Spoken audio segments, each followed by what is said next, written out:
So 13 ka lang. Opo. Bukod sa pagiging gusto mo maging legit na barkads, may pangarap ka pa iba? Actually po, since before po, pangarap ko po talaga magkaroon ng magandang bahay. Kasi nung recent typhoon, yung Typhoon Odette po, nasira po yung bahay namin sa Cebu.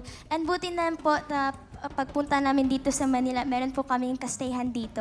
And yun po, I want to have a house with my family at magkaroon po ng stable income and stable job po. Alam mo, tama-tama. Dahil isa sa premyo ngayon, yung bahay ni Alan Kay, pamimigay na.